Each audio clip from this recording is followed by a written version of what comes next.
Behind the house at the Rue Fossette there was a garden, large, considering that it lay at the heart of a city, and to my recollection at this day it seems pleasant, but time, like distance, lends to certain scenes an influence so softening, and where all is stone around, blank wall and hot pavement, how precious seems one shrub, how lovely an enclosed and planted spot of ground. There went a tradition that Madame Beck's house had in old days been a convent, that in years gone by, how long gone I cannot tell, but I think some centuries, before the city had overspread this quarter, and when it was tilled ground and avenue, and such deep and leafy seclusion as ought to embosom a religious house, that something had happened on this site which, rousing fear and inflicting horror, had left to the place the inheritance of a ghost story.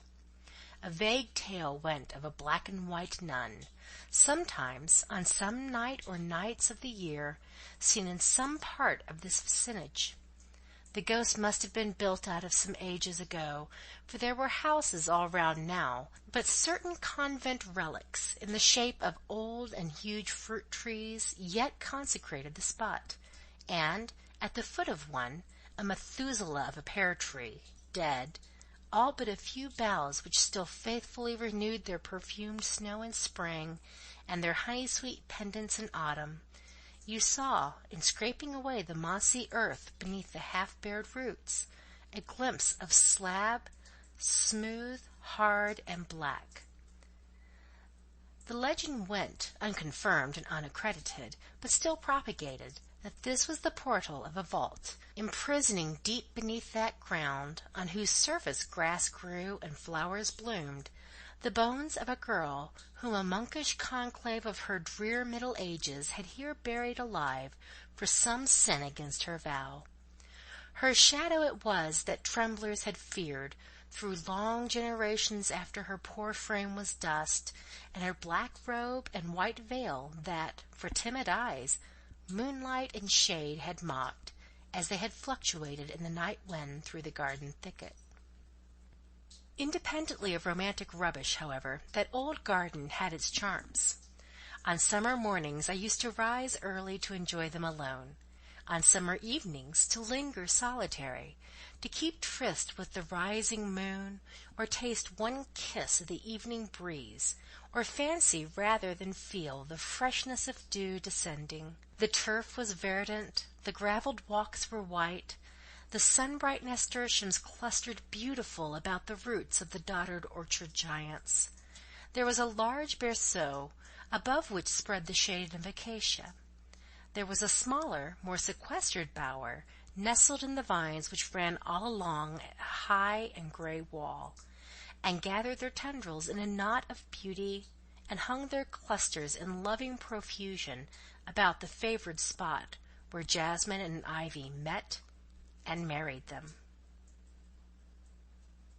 Doubtless at high noon, in the broad vulgar middle of the day, when Madame Beck's large school turned out rampant, and externes and pensionnaires were spread abroad, vying with the denizens of the boys' college close at hand, in the brazen exercise of their lungs and limbs, doubtless then the garden was a trite, trodden-down place enough. But at the sunset hour of salut, when the externes were gone home, and the boarders quiet at their studies, pleasant was it then to stray down the peaceful alleys, and hear the bells of Saint Jean Baptiste peal out their sweet, soft, exalted sound. I was walking thus one evening, and had been detained farther within the verge of twilight than usual, by the still deepening calm, the mellow coolness, the fragrant breathing with which flowers no sunshine could win now answered the persuasion of the dew. I saw by a light in the oratory window that the Catholic household were then gathered to evening prayer, a rite from attendance on which I now and then, as a Protestant, exempted myself. "One moment longer," whispered solitude and the summer moon. "Stay with us. All is truly quiet now. For another quarter of an hour your presence will not be missed. The day's heat and bustle have tired you. Enjoy these precious minutes." The windowless backs of houses built in this garden, and in particular the whole of one side, was skirted by the rear of a long line of premises, being the boarding houses of the neighboring college. This rear, however, was all blank stone, with the exception of certain attic loopholes high up, opening from the sleeping rooms of the women servants, and also one casement in a lower story said to mark the chamber or study of a master. But though thus secure, an alley, which ran parallel with the very high wall on that side of the garden, was forbidden to be entered by the pupils. It was called indeed l'allée défendue, and any girl setting foot there would have rendered herself liable to as severe a penalty as the mild rules of Madame Beck's establishment permitted. Teachers might indeed go there with impunity, but as the walk was narrow, and the neglected shrubs were grown very thick and close on each side, weaving overhead a roof of branch and leaf, which the sun's rays penetrated but in rare checkers, this alley was seldom entered even during day, and after dusk was carefully shunned. From the first I was tempted to make an exception to this rule of avoidance. The seclusion, the very gloom of the walk attracted me. For a long time the fear of seeming singular scared me away, but by degrees, as people became accustomed to me and my habits, and to such shades of peculiarity as were ingrained in my nature, shades certainly not striking enough to interest, and perhaps not prominent enough to offend, but born in and with me, and no more to be parted with than my identity, by slow degrees I became a frequenter of this straight and narrow path. I made myself gardener of some tintless flowers that grew between its closely ranked shrubs. I cleared away the relics of past autumns, choking up a rustic seat at the far end. Borrowing of Gaudin, the cuisinière, a pail of water and a scrubbing brush, I made this seat clean. Madame saw me at work and smiled approbation. Whether sincerely or not, I don't know, but she seemed sincere. Voyez-vous, cried she, comme elle est propre, cette demoiselle Lucie. Vous aimez donc cette allée, miss? Yes, I said, it is quiet and shady. C'est juste, cried she, with an air of bonté, and she kindly recommended me to confine myself to it as much as I chose, saying that as I was not charged with the surveillance, I need not trouble myself to walk with the pupils. Only I might permit her children to come there, to talk English with me. On the night in question, I was sitting on the hidden seat reclaimed from fungi and mould, listening to what seemed the far-off sounds of the city. Far off in truth they were not. This school was in the city's centre. Hence it was but 5 minutes' walk to the park, scarce 10 to buildings of palatial splendour. Quite near were wide streets brightly lit, teeming at this moment with life. Carriages were rolling through them to balls or to the opera. The same hour which told curfew for our convent, which extinguished each lamp and dropped the curtain round each couch, rang for the gay city about us the summons to festal enjoyment. Of this contrast I thought not, however. Gay instincts my nature had few. Ball or opera I had never seen, and though often I had heard them described, and even wished to see them, it was not the wish of one who hopes to partake of pleasure if she can only reach it, who feels fitted to shine in some bright distant sphere, could she but thither find her way. It was no yearning to attain, no hunger to taste, only the calm desire to look on a new thing. A moon was in the sky, not a full moon, but a young crescent. I saw her through a space in the boughs overhead. She and the stars, visible beside her, were no strangers where all else was strange. My childhood knew them.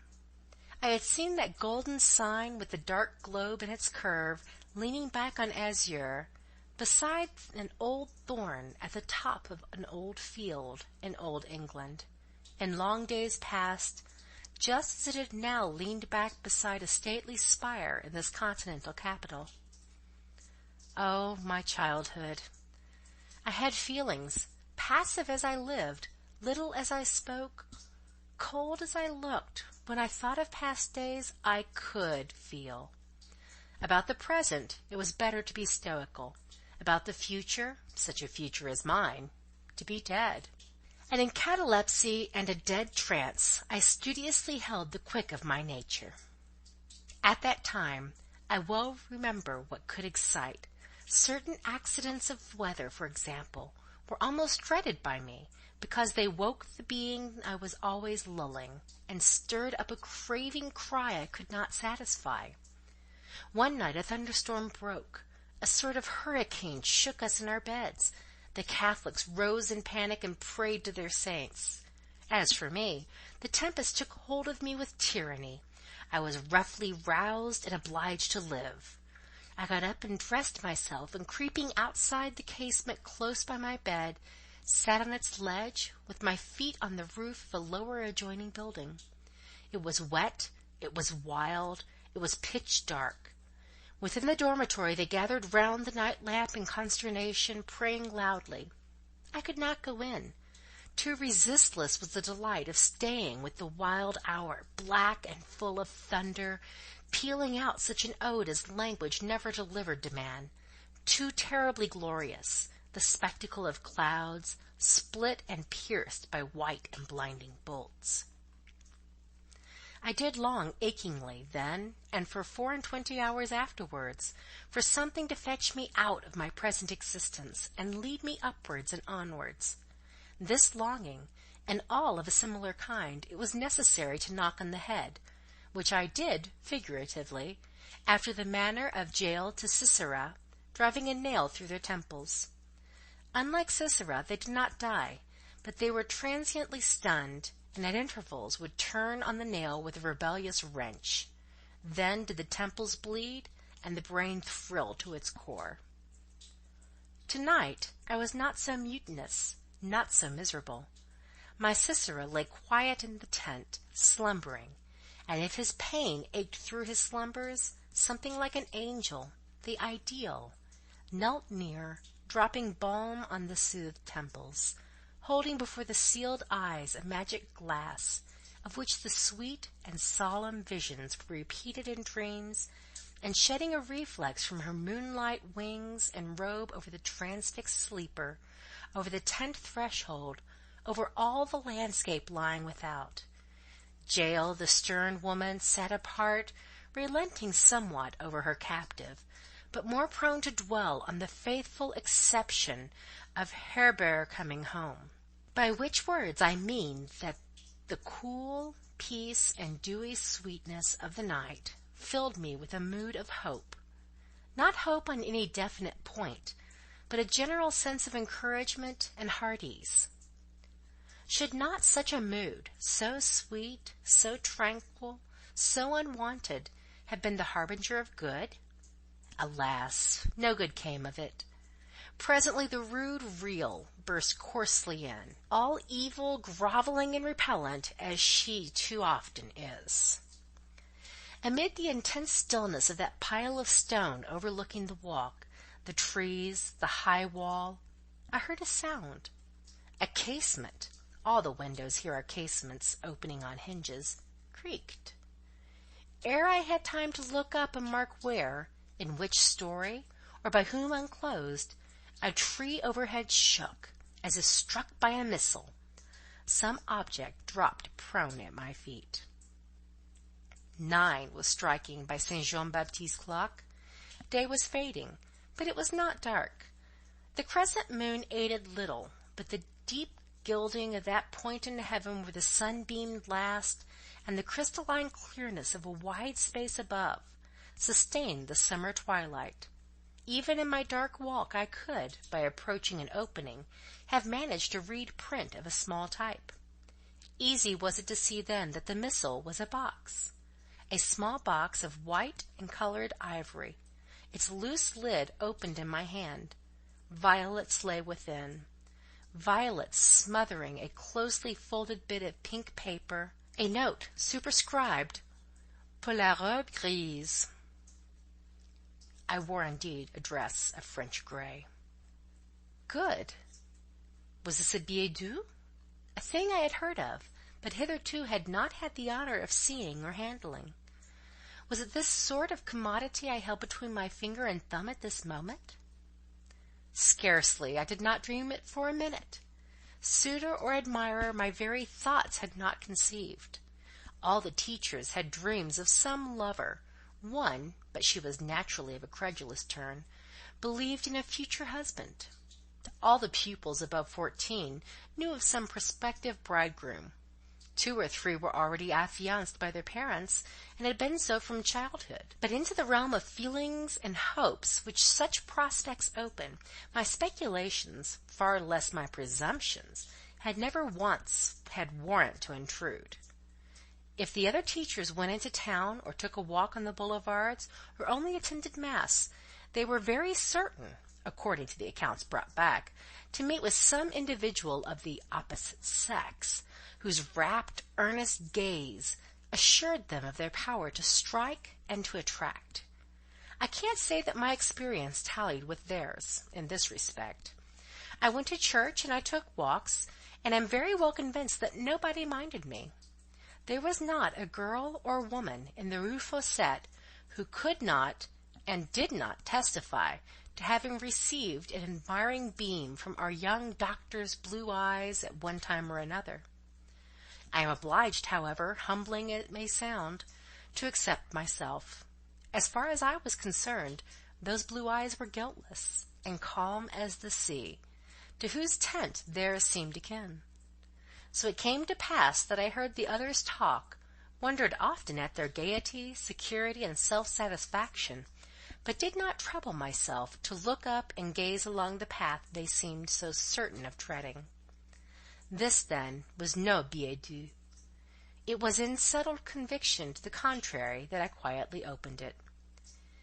Thus it ran. I translate. Angel of my dreams, 1,000 thanks for the promise kept. Scarcely did I venture to hope its fulfilment. I believed you, indeed, to be half in jest, and then you seemed to think the enterprise beset with such danger, the hours so untimely, the alleys so strictly secluded, often, you said, haunted by that dragon, the English teacher, une véritable bégule britannique, à ce que vous dites espèce de monstre, brusque et rude comme un vieux caporal des grenadiers, et revêche comme une religieuse. The reader will excuse my modesty in allowing this flattering sketch of my amiable self to retain the slight veil of the original tongue. You are aware, went on this precious effusion, that little Gustave, on account of his illness, has been removed to a master's chamber, that favoured chamber whose lattice overlooks your prison ground. There I, the best uncle in the world, am admitted to visit him.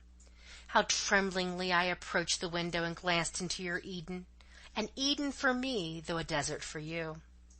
How I feared to behold vacancy, or the dragon of Fort said. How my heart palpitated with delight when, through apertures in the envious boughs, I at once caught the gleam of your graceful straw hat, and the waving of your grey dress that I should recognize amongst 1,000. But why, my angel, will you not look up? Cruel to deny me one ray of those adorable eyes. How a single glance would have revived me.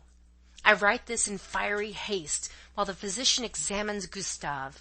I snatch an opportunity to enclose it in a small casket, together with a bouquet of flowers, the sweetest that blow, yet less sweet than thee, my Paris, my all-charming, ever thine, thou well knowest whom.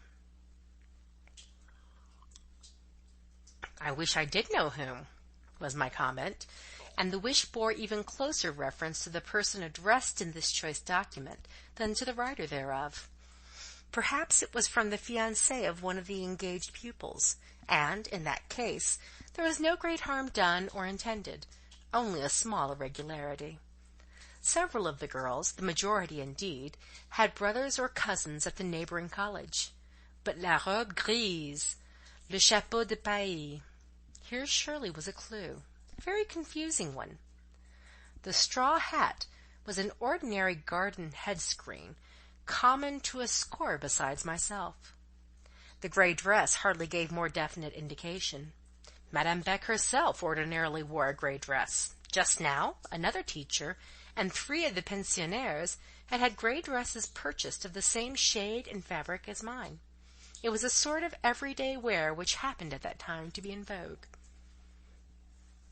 Meanwhile, as I pondered, I knew I must go in. Lights, moving in the dormitory, announced that prayers were over, and the pupils going to bed. Another half-hour and all doors would be locked, all lights extinguished. The front door yet stood open, to admit into the heated house the coolness of the summer night. From the portress's cabinet close by shone a lamp, showing the long vestibule with the 2-leaved drawing-room doors on one side and the great street door closing the vista. All at once, quick rang the bell. Quick, but not loud. A cautious tinkle. A sort of warning metal whisper. Rosine darted from her cabinet and ran to open. The person she admitted stood with her 2 minutes in parley. There seemed a demur, a delay. Rosine came to the garden door, lamp in hand. She stood on the steps, lifting her lamp, looking round vaguely. "Quel compte!" she cried with a coquettish laugh. "Personne n'y a." "Let me pass," pleaded a voice I knew. "I ask but 5 minutes." And a familiar shape, tall and grand, as we of the Rue Fossette all thought it, issued from the house, and strode down amongst the beds and walks.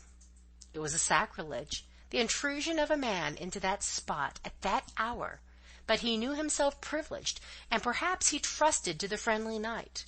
He wandered down the alleys, looking on this side and that. He was lost in the shrubs, trampling flowers and breaking branches in his search. He penetrated the last forbidden walk.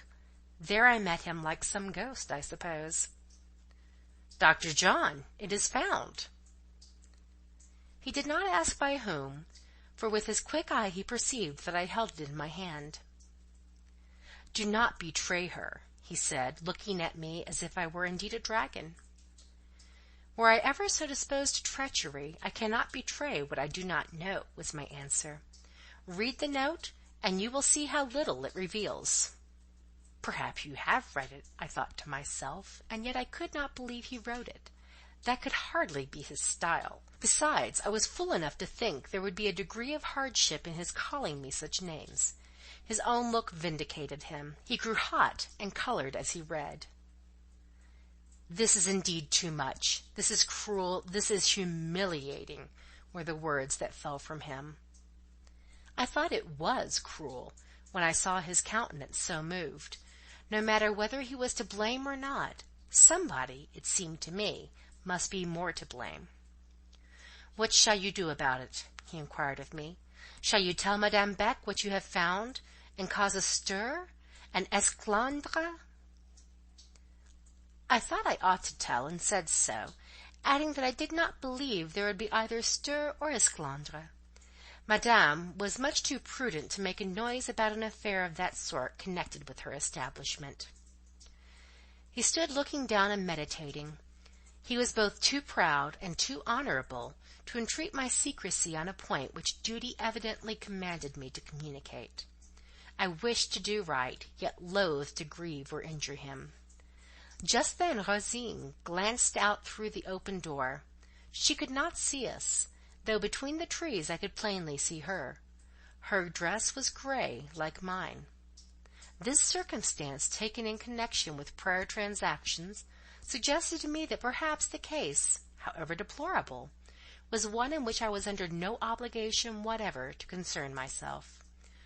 Accordingly, I said, "If you can assure me that none of Madame Beck's pupils are implicated in this business, I shall be very happy to stand aloof from all interference. Take the casket, the bouquet, and the billet. For my part, I gladly forget the whole affair." "Look there!" he whispered suddenly as his hand closed on what I offered, and at the same time he pointed through the boughs. I looked. Behold, Madame, in shawl, wrapping gown, and slippers, softly descending the steps, and stealing like a cat round the garden. In 2 minutes she would have been upon Dr. John. If she were like a cat, however, he quite as much resembled a leopard. Nothing could be lighter than his tread when he chose. He watched, and as she turned a corner, he took the garden at 2 noiseless bounds. She reappeared, and he was gone.